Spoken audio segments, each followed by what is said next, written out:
Eyes. Teka lang, parang familiar ako doon. Ano daw?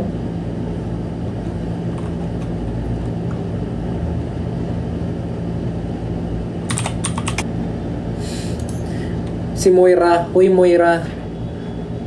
Nagchat-chat ka ba, Moira? Hello?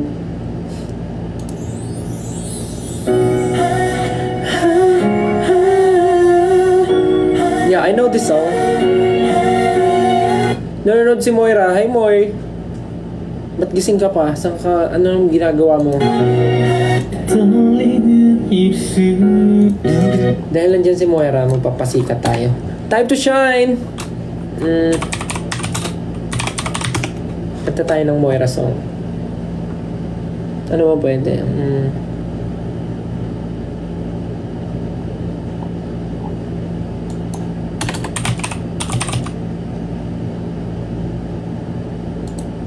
Ay.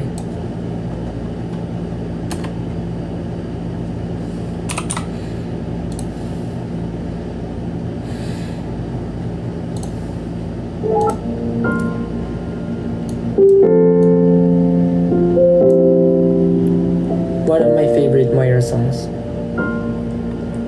Saan nagsimula bago ang lahat? Kailan nung ako'y di na naging sapat? Ba't di mo sinabi nung una pa lang?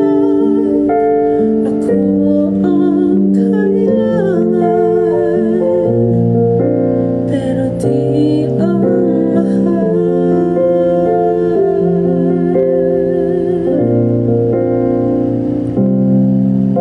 Saan nagkulang ang aking pagmamahal? Lahat ay binigay na, mapangiti ka lang. Ba't di ko nakita na ayaw mo na? Ako ang kasama, pero hanap mo siya. At kung masaya ka sa piling niya, hindi ko na pipilit pa.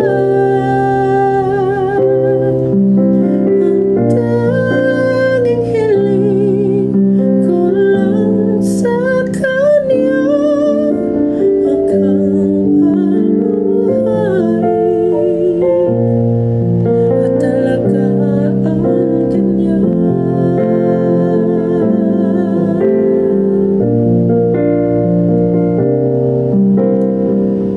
Dear Papa Stel, sumulat ako sa iyo dahil alam kong dito ko malalabas ang aking mga saloobin. Nagsimula ito sa late na siyang nakakapunta sa aming mga date. Hindi na siya nakakasama sa amin tuwing linggo. Nakakalimutan niya na ang birthday ko. At minsan ay hindi na siya umuwi sa aming bahay. Papa Stel, minsan ay nalilito ako kung mahal niya pa ba ako o kailangan niya lang ako. Tama po kayo, mahal ko po siya, pero mahal ko rin ang sarili ko. Hindi ko na po alam kung ano ang gagawin ko. Masaya ako pagkasama siya, pero ang tanong ko, masaya ba siya pagkasama ako? Ang tanging hiling ko lang sa kanya, wag kang paluhain,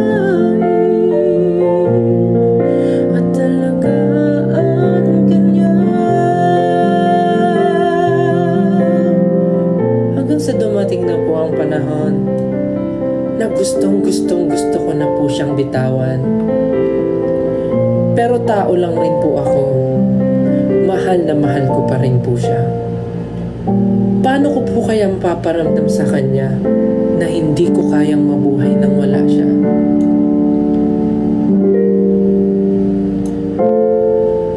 Gusto ko pong humingi ng tulong. Ano po ang aking gagawin? At kita naman sa iyong mga mata kung bakit pinili mo siya. Mahirap labanan ang tinadhana. Masakit po para sa akin gawin ito, pero mas mahal ko po ang sarili ko. Kaya naman, nagdesisyon na po ako na iwanan siya at magmahal naman ng iba. Mahirap sa akin sa umpisa, pero dahil mahal ko ang sarili ko, alam kong kakayanin ko ito. Maraming salamat po, Papa Stel. Nagmamahal, Louie.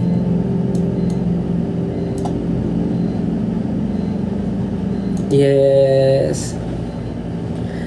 So narinig naman natin ang storya ni Louie. Naging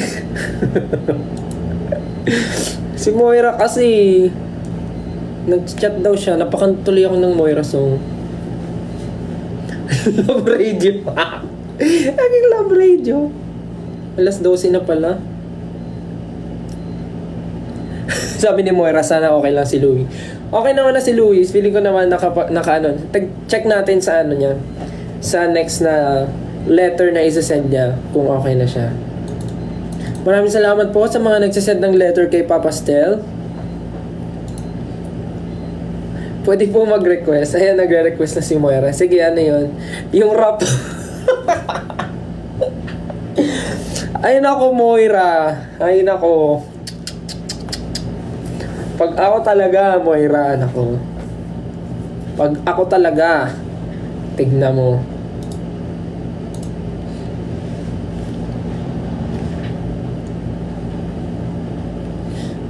Paubaya pa ipapastel. Uy, Moira, mag-collab daw tayo. Gusto mo ba? Collab daw. Stel x Moira. Ano kayo maganda? Pag Stel x Moira. Stemoy. Stemoy?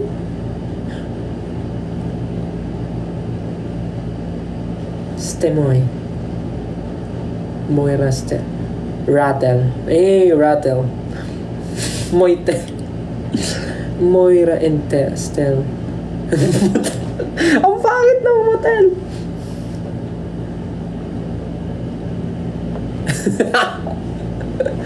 Stera. Ano to nga? Stera.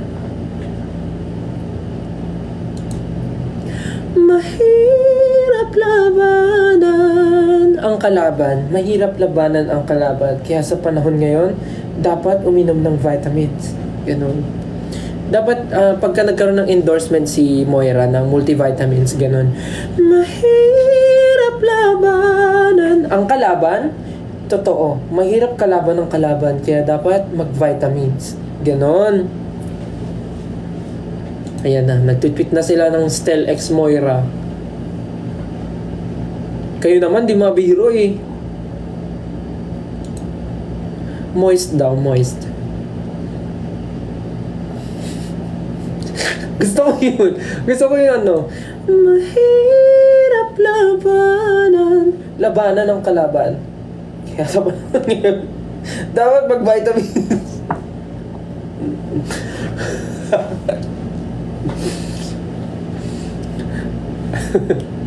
Ganda yun. Gusto ko yung idea na yun for multivitamins. Gusto nyo ba mag-ano tayo? Mag-love radio? Sige, isip kayo ng ano. Mo?